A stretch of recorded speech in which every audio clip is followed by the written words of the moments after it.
con más detenimiento, con más detalle, por obvias razones, ¿no? No necesariamente porque sean el mejor o el peor, sino que, pues punto número uno, es el pueblo del que se tiene mucha más información. Y punto número dos, pues también debemos a varias lecturas que se han hecho a través del tiempo, de la historia, de hacer la idea o de plantear el comentario del famoso México antiguo, ¿sí? Y que esto pues se ha ido construyendo. Ahora recuerden que la educación, el, el trabajo educativo, pues es un mecanismo, ahí está mi gallito saludándolos, que ha ayudado a muchos gobiernos a instalar pues ciertos personajes o ciertos hechos históricos que van más afines con su forma de entender y de hacer el gobierno, ¿no? Pero bueno, insisto, lo vamos a revisar un poco más adelante. Ahorita la idea en esta parte es identificar los pueblos originarios.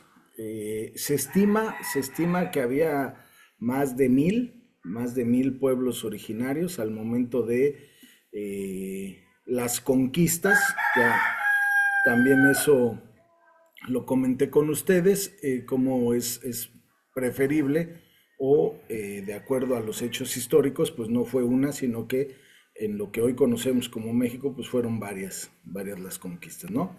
Estos son, pues, por supuesto, algunos rasgos que vamos a revisar con un poco de más detalle. Y algo importante que me parece que en ocasiones nos quedan a deber en, pues, las primarias, ¿no? O las secundarias, y pues que es entendible, por eso hay media superior y superior, pues es que ¿a poco no había más pueblos, ¿no? O en estas grandes llanuras del norte, o en estos territorios más alejados del centro, eh, pues claro que también, claro que también había una presencia importante de pueblos originarios y que algunos, en el caso de Sonora, en el caso de Chihuahua, Durango, Sinaloa, pues todavía permanecen. Y aquí, jóvenes, vamos a conocer o vamos a entrar en contacto con un concepto que es el de los chichimecas, un término que se va a utilizar para nombrar a un conjunto muy importante de pueblos que van a vivir fuera de lo que se podría considerar como el área segura después de la conquista de México Tenochtitlán y algunas conquistas que hicieron más hacia el norte. Podríamos decir que la zona de influencia, y esto, miren, es lo importante a veces de tener varios elementos para observar. ¿Se acuerdan que en la primera clase hacíamos referencia al uso de distintos tipos de fuentes, como las pinturas, como las placas? Pues en Ixmiquilpan, que está en el estado de Hidalgo y que es una zona donde hubiera presencia del pueblo ñañú u otomí, hay una serie de pintura mural que hace referencia precisamente a esta lucha que se vivió ya en los primeros años de el- lo que sería el virreinato entre los pueblos que aceptaron el cristianismo o el catolicismo y los pueblos que seguían en resistencia, que se oponían. Es la verdad una imagen bien interesante. De hecho, traigo ahora un mapa para compartir con ustedes y para que lo podamos reflexionar.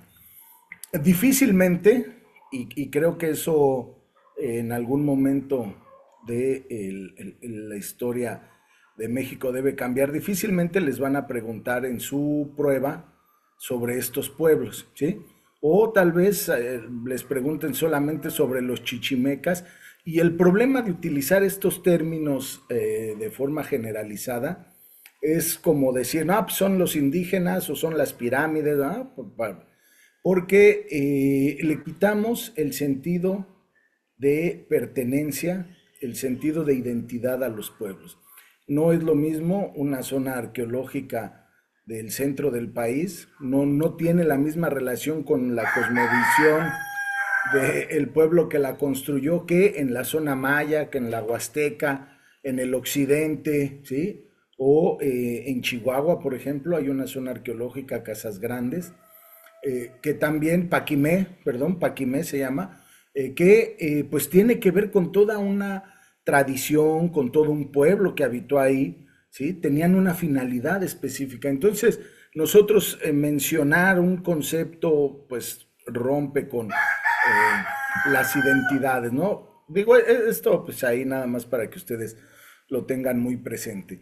En esta región, Zacatecas, Jalisco, actualmente, se llevó a cabo, jóvenes, una batalla que fue uno de los últimos intentos fuertes a los que se opuso la población originaria de ser conquistados. Ahora, lo vamos a ver más adelante, pero me adelanto.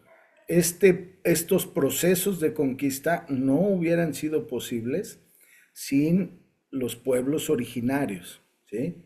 Sin los llamados aliados. Y aquí por eso es importante identificar que antes de la independencia de 1810, México no existía. Uh-huh. La Nueva España sí, y ya. De ahí hacia atrás eran pueblos originarios, eran naciones que tenían influencia, que tenían el control de ciertos territorios, pero no había una unidad como la que hay hoy, ¿sí? Eso, punto número uno, ¿no?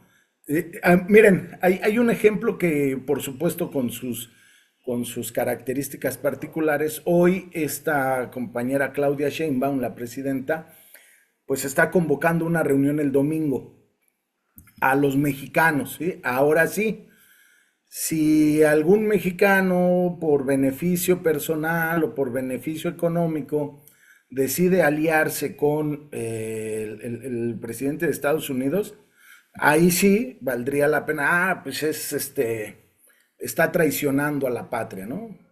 Pero en tiempos mesoamericanos todavía no teníamos conformada o no se tenía conformada una patria que agrupara a todos los pueblos.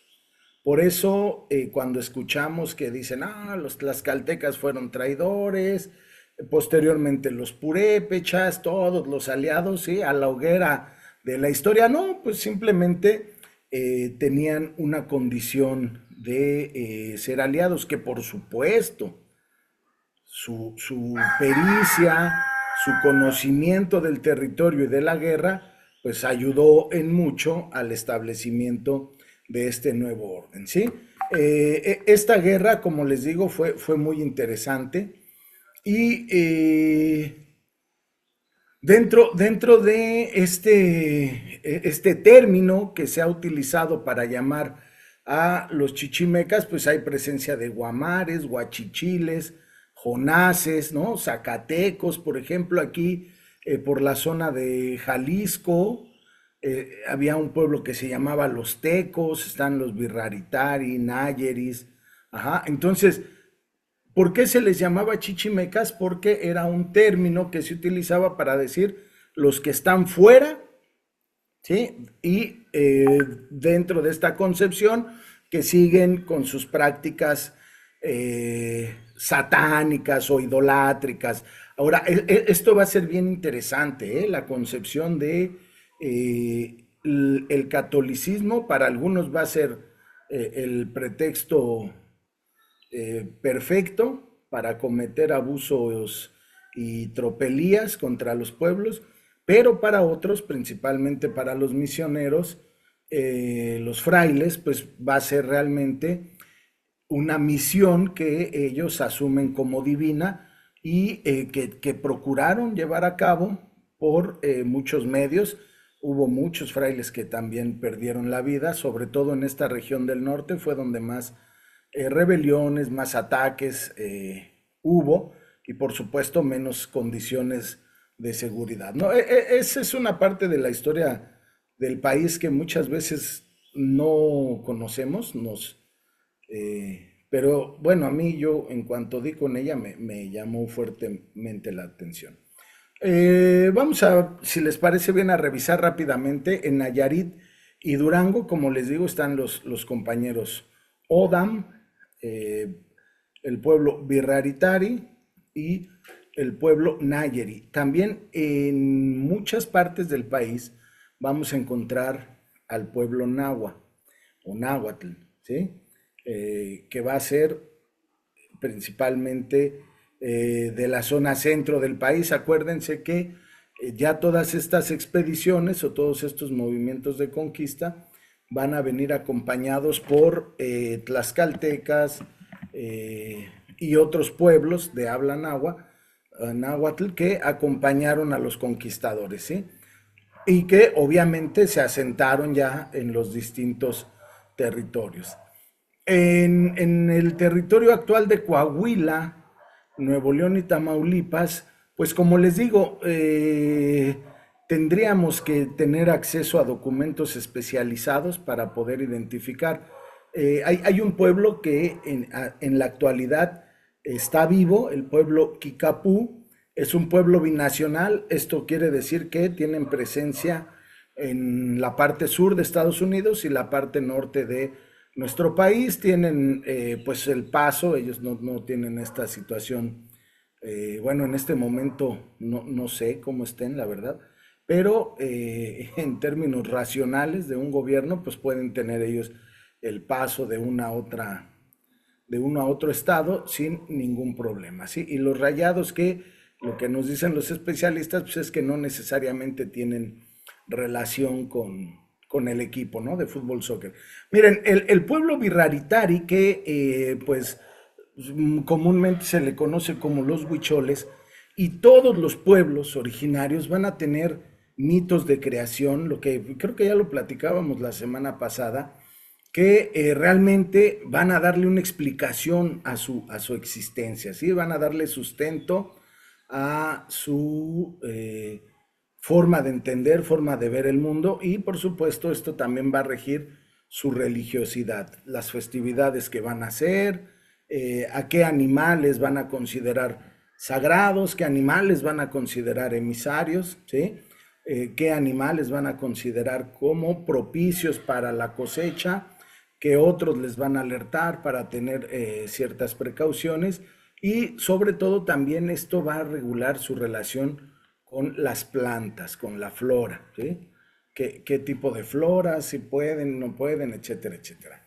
Hacia la parte de Chihuahua, Sinaloa y Sonora hay una presencia muy importante de distintos pueblos originarios que, como les digo, en esta región el proceso de despojo del territorio, pues no necesariamente se dio en tiempos del virreinato, sino que ya va a ser con la expansión de los colonos mexicanos cuando van a padecer realmente la ambición por la tierra, ¿sí? Están los compañeros apaches.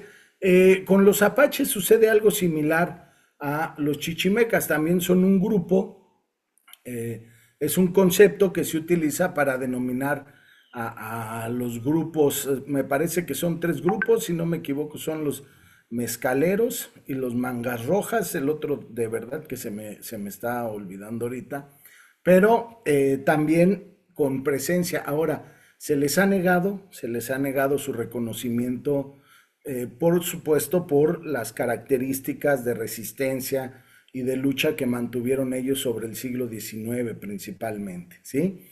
Hay presencia de los compañeros Comcac en la parte de Sonora, parte alta de Sonora. Este es un pueblo bien interesante, todos los pueblos son interesantes. Por eso la importancia de mencionarlos, todas sus historias, sus tradiciones, sus mitos, sus leyendas, nos permiten identificar qué elementos siguen vivos, ¿no? Por ejemplo, en Sinaloa, compañeros y compañeras, había un pueblo que Ahora, insisto, muchos pueblos desaparecieron o se perdió el registro. ¿Por qué? Porque al momento de cerrar filas para defender el territorio, pues los pueblos más numerosos, ¿sí? Los asimilaban o se apegaban al pueblo más numeroso y pues ya en este momento, cuando llega el tiempo de hacer el registro, pues estos pueblos ya se habían asimilado, ya se habían juntado con otro pueblo. Por eso a veces es tan difícil tener la certeza de cuántos pueblos había antes de los procesos de la conquista, ¿sí? Pero vamos avanzando. El caso de Oaxaca, pues Oaxaca es todo un caso emblemático, paradigmático, que mantiene una diversidad étnica fundamental, bien importante. Ajá. Eh, es uno de los, es el estado sin duda donde hay más presencia de pueblos originarios y que tiene también una enorme diversidad, no solamente cultural, sino también de biodiversidad, ¿sí? De especies eh, marinas, terrestres, ¿sí? Miren, este dato me parece interesante porque no sé su generación cómo esté, pero en mi generación era común ver esta imagen de los pueblos originarios, sobre todo del sur de Estados Unidos, a caballo, con sus rifles, algunos, con sus hachas, otros, ¿sí? Cortando cabelleras, ¿no? Y esa imagen se difundió mucho y los hacen ver como los sanguinarios, ¿no? Irracionales. Incluso si ven alguna película de vaqueros o de el viejo oeste, todavía se reproduce esta imagen. Cuando fue el gobernador de Chihuahua de 1849 quien puso un precio, ya un precio físico, a la cabellera de los apaches. Cosa curiosa, pues no había forma de distinguir una cabellera apache de una cabellera tojono o odam o una cabellera comcac. Entonces, pues estos mercenarios o estos buscadores de riqueza, pues mataban. Y obviamente había también un precio para la cabellera de hombre, otro precio para la de mujer y un precio más bajo para la de niños, ¿sí? Entonces, muestro con esto que les comento que el Estado mexicano de 1849 fue el que inició con esta violenta o con esta atrocidad, pero la imagen que conocemos o que comúnmente se conoce, pues es opuesta, ¿no? Es como que satanizan las acciones de los Pieles Rojas y que de hecho, compañeros y compañeras, por eso se les llamaba Pieles Rojas, ¿eh? Porque así como en la zona de nuestro territorio se tenía la idea del catolicismo, los colonos ingleses pues llegaron con la idea del protestantismo, ¿no? Que también estaban amparados con el supuesto destino manifiesto. Entonces les llamaban piel roja porque decían que eran el diablo, el demonio. Y pues en esta tradición no sabemos dónde inició, pero se asocia a que el diablo tiene la piel roja, ¿no? O se le pinta de rojo. Entonces, fíjense nada más eh, cómo estas ideas fueron utilizadas para despojar del territorio. Aquí ven ustedes una montaña de huesos de búfalo. Fíjense cuántos búfalos mataban cuando los pueblos originarios vivían y explotaban hasta las tripas de los animales, ¿no? Los estómagos los usaban para transportar agua. Vamos, era un aprovechamiento total del animal. Y aquí, pues miren, ufanados, ¿no? Los colonos sobre estas atrocidades que cometían. Miren, este mapa es de verdad que revelador de cómo se vivieron los primeros años en el territorio que hoy llamamos México. Ajá. Es un mapa de la región de San Miguel de Allende, ajá, y otros poblados que están cerca de él. Cuando se introduce el ganado bovino, cuando entran las vacas y los toros, pues llega un momento que en todos lados, dicen los cronistas, que en todos lados había, ¿sí? Y que el precio de una vaca pues era el esfuerzo que te costaba amarrarla, matarla y aprovechar su carne, ¿sí?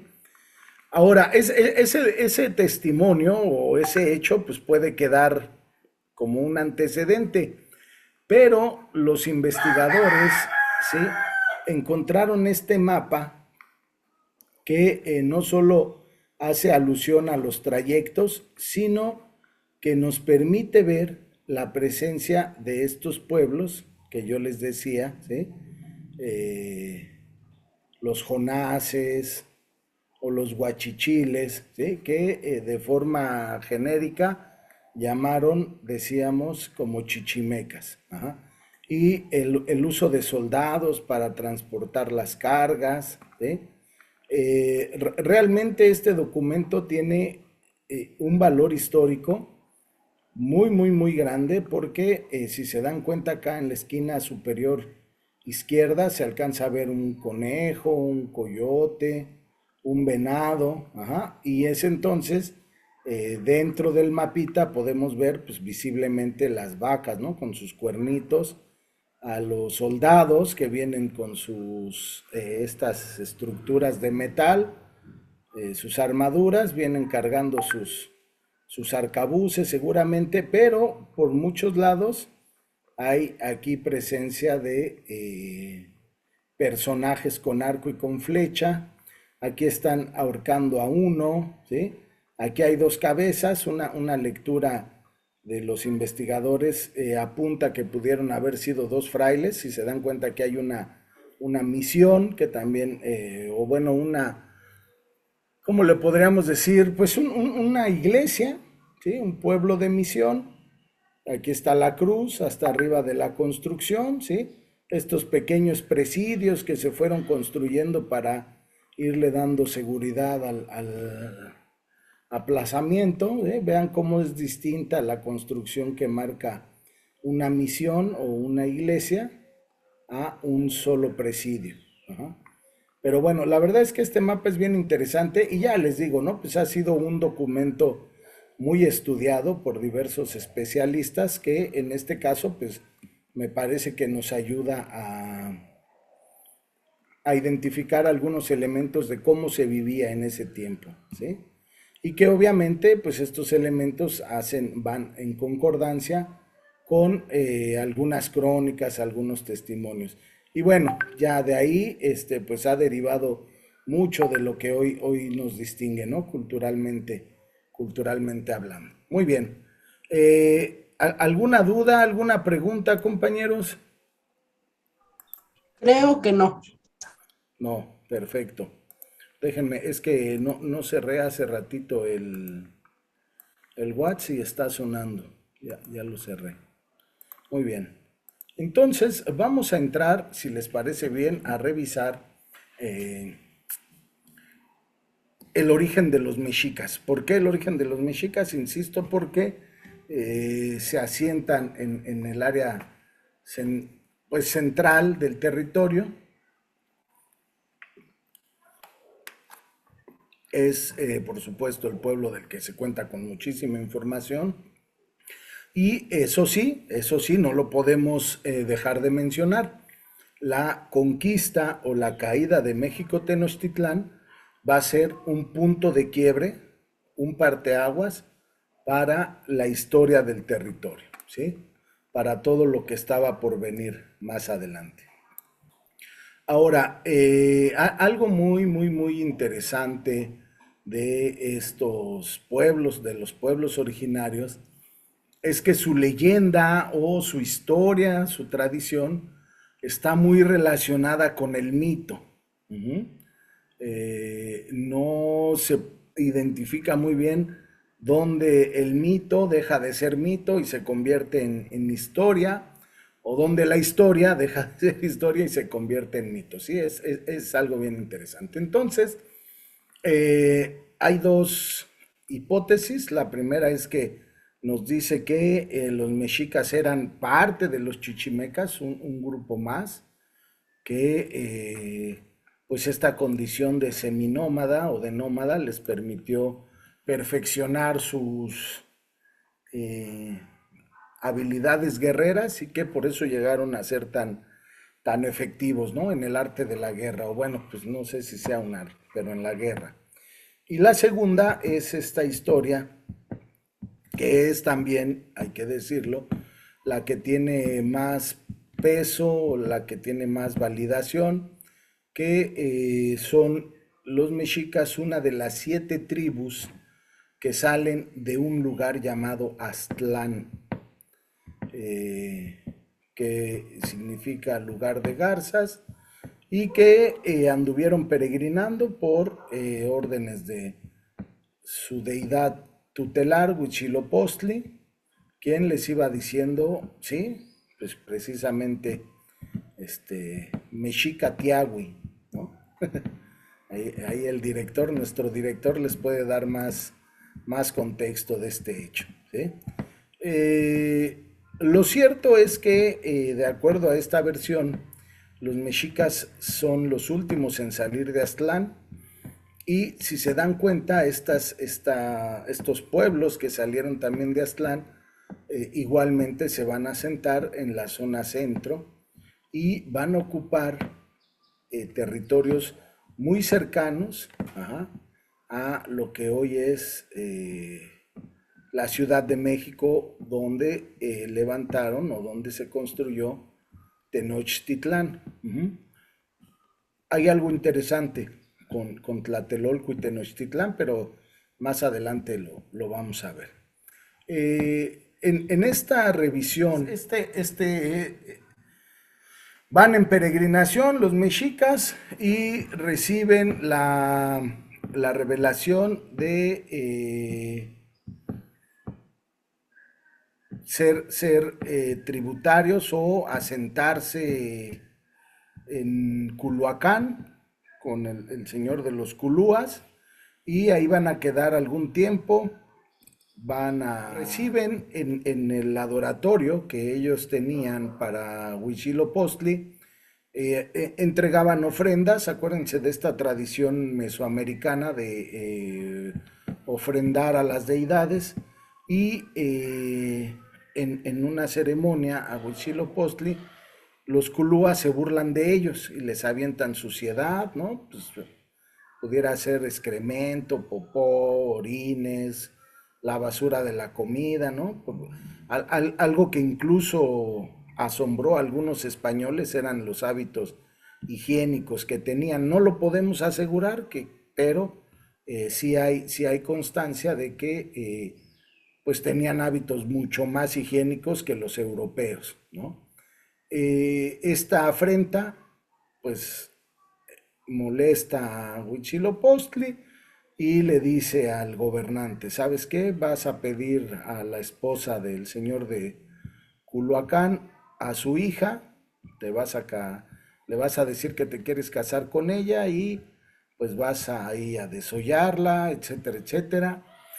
El chiste es que tienen que salir corriendo de Culhuacán y buscan un territorio y se asientan en el cerro de Chapultepec, pero el cerro de Chapultepec estaba bajo el dominio de los tecpanecas, que era el señor, o que era Azcapotzalco. Pues van a ser subyugados, van a tener que pagar tributo, ¿sí?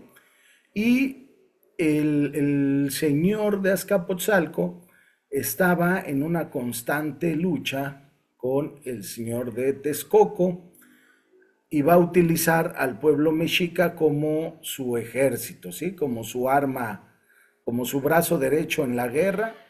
Esta, les digo, la pericia que tenían los mexicas a buscar la posibilidad de ya poder tener un territorio. Esta idea, compañeros y compañeras, del águila comiéndose una nopal, el águila parada en un nopal comiendo una serpiente, ¿no? Pues, hoy muchos especialistas dicen que no necesariamente fue así, sobre todo por cómo se fueron dando las condiciones. Después de este triunfo que logran los mexicas sobre Texcoco, pero acuérdense que eran un pueblo que era tributario de los tecpanecas, pues piden que también se considere su sacrificio y les permiten vivir en el islote de, pues justamente donde ellos van a erigir la ciudad de Tenochtitlán. Era un espacio insalubre, ¿sí? Inhabitable incluso, eso también es real. O sea, sí, por supuesto, tienen mucho mérito los mexicas, pero esta idea o esta revelación que incluso hay estatuas o esculturas donde van caminando y mueven, ¿no? La hierba y, mira, ahí se ve el águila parada sobre un nopal, pues probablemente no fue así, probablemente sí. Lo cierto es que viviendo en Tenochtitlán siguen siendo un pueblo que tiene que dar tributo a los tecpanecas. Aquí es importante porque al poco tiempo de asentarse en Teotihuacán, perdón, en Tenochtitlán, los mexicas van a tener un conflicto interno, ¿sí? No se van a poner de acuerdo, van a tener ahí ciertas discusiones y un grupo de mexicas se va a ir un poco hacia el noroeste o hacia el norte y va a fundar la ciudad gemela, que va a ser Tlatelolco, ¿eh? Ahora que fueron los 500 años de el cobarde asesinato de Cuauhtémoc, bueno, hay que tener presente ese dato. Hay otra fuente, se me estaba pasando, que comenta que en esta peregrinación venían los mexicas por Michoacán y que en el lago de Pátzcuaro también hubo una separación y que de esta separación se crearon los tarascos o los purépechas, ¿no? Voy a ser honesto con ustedes, no he tenido acceso, no he encontrado cómo el pueblo purépecha asume su mito de creación. Entonces, pues esta es la versión de los mexicas, por supuesto. Ya estando en Tenochtitlán, los mexicas firman la Triple Alianza, ¿sí? Ya hacen lo necesario para liberarse de el yugo de Azcapotzalco, se liberan y entonces ahora conforman una triple alianza que va a ser Tenochtitlán, Texcoco y Tlacopan. Tlacopan, compañeros, está más o menos, por si tienen la referencia, por el Toreo, ¿no? Más o menos, el Toreo, la estación del metro El Toreo, no sé si han ido para allá, pero hagan de cuenta por el periférico, hacia abajo, hacia el sur, ¿sí? Más o menos, ¿no? Es para que se den una idea de cómo era un cinturón, pues que abarcaba una extensión importante. Estamos hablando de esta región donde hoy está el Metro Toreo. Posteriormente en la zona centro estaba Tenochtitlán y ya hacia el norte, hacia lo que hoy es el Estado de México, estaba el señorío de Texcoco. Y por mucho tiempo estos tres pueblos van a tener el control del valle, ¿sí? Los mexicas van a reescribir su historia, ajá, y en esta reescripción de la historia pues se van a plantear como el pueblo, aquí lo que yo les comentaba la clase pasada, como un pueblo que desciende de los toltecas. Ajá.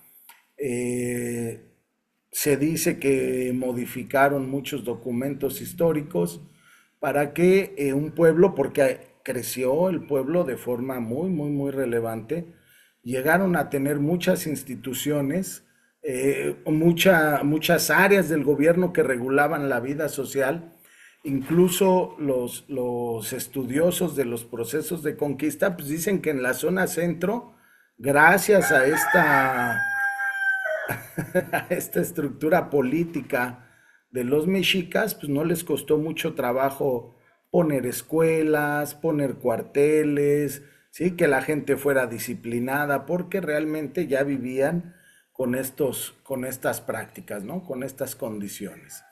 El uso de la guerra, pues sí fue uno de los elementos que los distinguió, ¿sí? Y les dio fuerza. Por ejemplo, estas imágenes, compañeros, las utilizan muchos especialistas para abordar el tema que les digo. Esta de la esquina superior derecha, ajá, es una imagen que está precisamente en Mezcaltitán, que es donde se cree que es Aztlán. Es esta foto que tienen en la esquina inferior derecha, ¿sí? Arriba, si se dan cuenta, pues es la garcita y abajo está la serpiente, ¿no?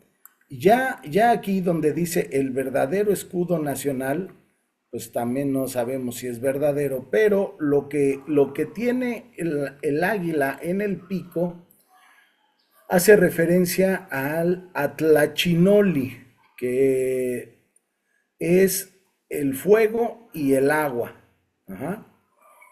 Y en este códice, pues incluso está el águila sin la serpiente, ¿no? Ya es meterse en muchos rollos, ¿no? De por qué el águila, por qué la serpiente, pues por obvias razones el nopal, ¿no? Pero sí, bueno, pues la verdad es interesante. Insistimos, ¿no? Pues en este curso nos tenemos que ir rapidísimo, rapidísimo, porque pues queremos ser concretos con las preguntas a las que ustedes se pudieran enfrentar el día de su examen, ¿cierto? Entonces, bueno, vamos avanzando. La Triple Alianza, ajá, se van a caracterizar y el gobernante de los mexicas se va a conocer como el Tlatoani, ujú, el que habla o el que tiene la palabra. Va a haber una tradición de tlatoanis, de gobernantes, que van a ir generando una nobleza, ¿sí? Una clase privilegiada que por herencia de sangre va a tener acceso o va a poder acceder a los diferentes estratos del gobierno, ¿vale? Ahora, los tres últimos tlatoanis reconocidos antes del proceso de la conquista, uh-huh,